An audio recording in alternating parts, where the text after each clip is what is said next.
What's up, guys? Welcome to J.T. Engineering. In this episode, we're going to be continuing to work on my 2.5-inch Fitchburg Northern live steam engine. In the last episode, we did a little bit of work on the tender frame, and this episode is no exception. We're going to be continuing to build off of what we worked on last week. So let's go review, and then we'll get building.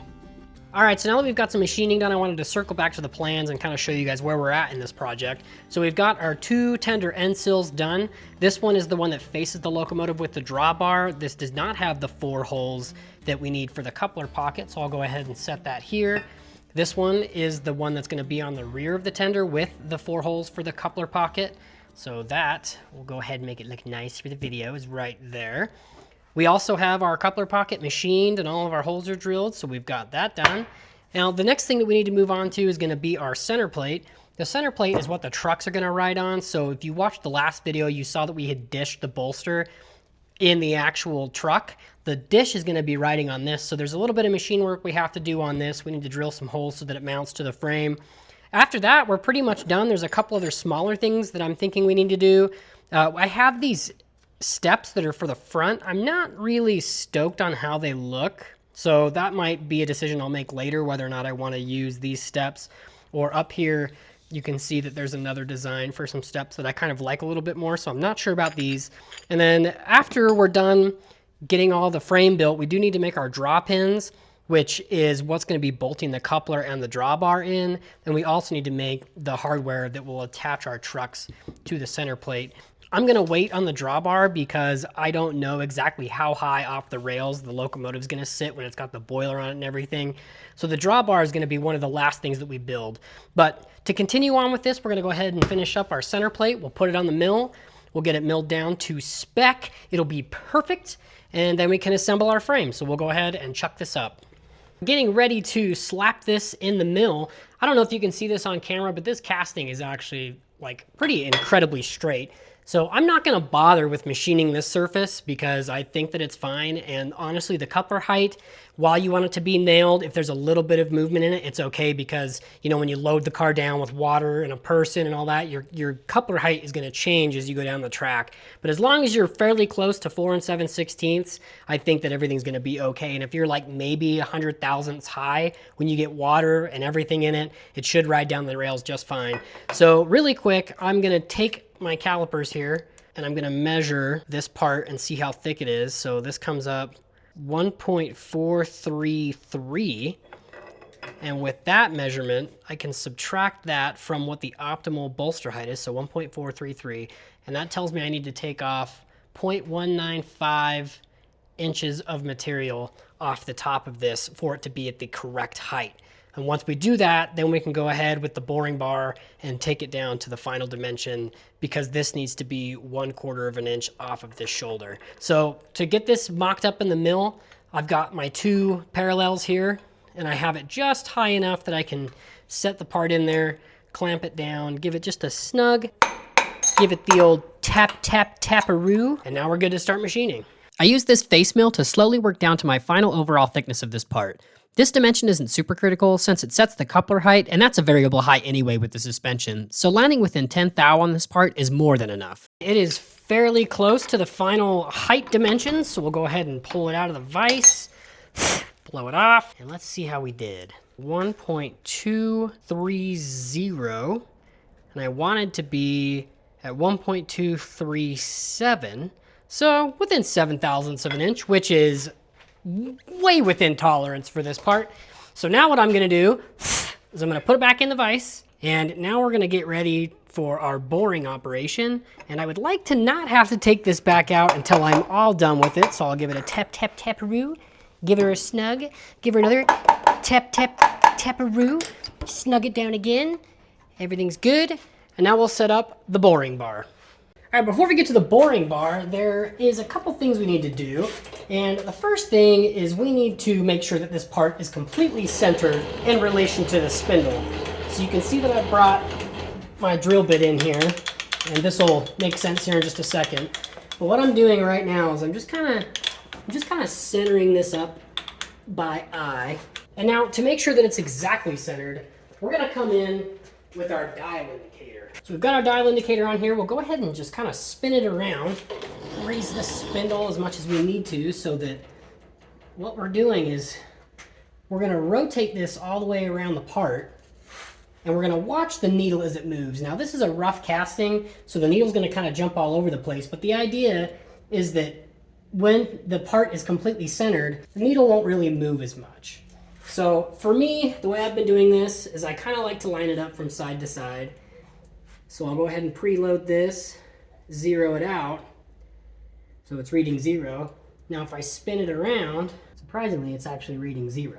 So from this section to this section, in this dimension, it does seem to be straight. So now if I do the same thing on this side, zero it out, it's reading 0, rotate it around, and it's reading 10 thousandths. So that means if I bring the table 5 thousandths forward,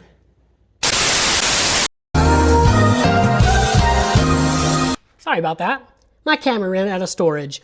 Anyways, you just move this dial indicator around until the needle movement kind of narrows itself out. So once we've got it part centered, we'll zero it in the DRO, which I've already done because I didn't know my camera stopped recording. And for this, there needed to be a 1/4 inch hole drilled, so I went ahead and drilled that hole. And this hole needs to be tapped to 1/4 but I'm not gonna tap it quite yet. And the reason being is, let's say that I take this part out and for some reason need to do some more machining on it.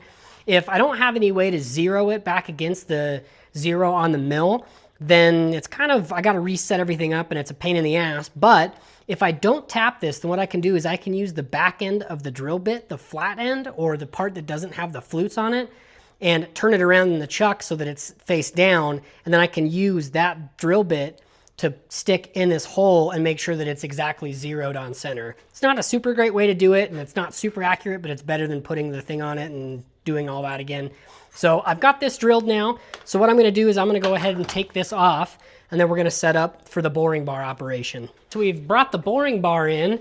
Now this is where things get a little bit tricky, and I'm not super great with the boring bar because I've only used it a few times, but this little elevated dish, or whatever you wanna call it, needs to be 1/4 of an inch above this, so that's where the shoulder of this end needs to be, and it needs to be 1.5 inches wide. So what I'm gonna do is I'm gonna turn on the machine, I'm gonna touch off, I'm gonna zero my quill DRO up here, and then what that's gonna allow me to do is that's gonna allow me to bore down to right to 0.25 inches.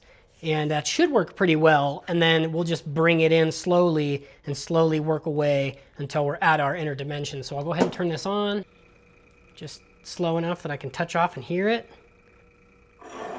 So right there, we'll call that 0.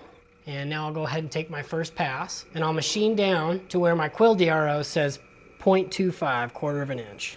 With everything all centered up, we could start machining this feature. To do this, I just brought the boring bar in about 20 thousandths for each pass and then machined down to 0.25 inches using the DRO on my spindle. You can see in these clips as I was sneaking up on my dimension, I was using my calipers to measure each time to make sure I didn't blow through it. While this part was still in the setup, I chose to drill my 4 mounting holes into the center plate. These holes are where the bolts will pass through and mount into the frame. Since I already knew where the dead center of this part was, locating these holes was a piece of cake. I just referenced the dimensions on the plans and drilled my holes accordingly. With the step in the center plate machined and the mounting holes drilled, we could start test fitting the trucks to the plate and slowly machining down these little ears on the end. The height of these are machined so there's around a 1/16 of an inch between the center plate ears and the truck bolster. The height of these ears set how much the trucks can rock side to side, so you can see here in these shots I'm taking off just a little bit, then test fitting the trucks and repeating this step until the trucks have the correct spacing between the bolster plate and the ears on the center plate. All right, so we've got this machine down to the point where I think I'm happy with it. You want just a little bit of movement. You want it to spin nicely on the bottom of the tender. I would say this is probably a 1/16 of an inch gap between the plate and the bolster. So it does move around a little bit, which is great. With our trucks fitting nicely and everything machined, the last step in this process was running the 1/4 tap through the center plate. Now that the center plate is fully machined, we can now remove it from the vise. All right, so I think it's time that we start working on the lathe. So we're gonna go ahead and make these draw pins as well as the pins that'll be used to attach the trucks to the plate. So for this, you can see here we just need some 1/2 inch hex. Happen to have some of that on hand. And we're just gonna turn it down just like so. So the shank is gonna be 1 1/16 inch long with a 1/4 inch long 1/4 by 28 thread in it. So we'll go ahead and get this chucked up and start making some chips. Making the drawbar pins is pretty straightforward. I started by facing off the end and then turning down the major diameter of the pins at the correct length. Once that was completed, I reduced the diameter for the threads and then ran the 1/4-28 die over it to thread the part. With that finished, I could then part it off and repeat the process for the other drawbar pin.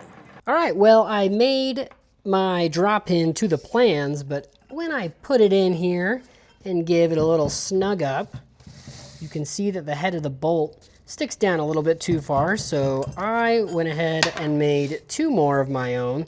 And all I did was I just took an extra 0.1 off of the thread, so the thread is now 0.35 inches, and the rest of the dimensions are the same with the exception of the shank. And now when I thread this in here, it fits pretty good. It's not perfect, but I think it's a lot better because I actually am getting thread coming out the top. So now that I've got these 2 draw pins done, I'll go ahead and move on to making the truck pins that will be made in the same way. They'll just be a little bit shorter. Making the truck pins is exactly the same process as the drawbar and the coupler pin. Turn down the major diameter, thread it, and part it off. With those complete, we were ready to start prepping our castings for paint and assembly. To do this, I soaked all my machined castings in a Vaporust for a day or so, rinsed them off, and then baked them in the oven for a few hours to get rid of any water that soaked into the casting and burn off any residual oils that may have lurked around after soaking in a Vaporust.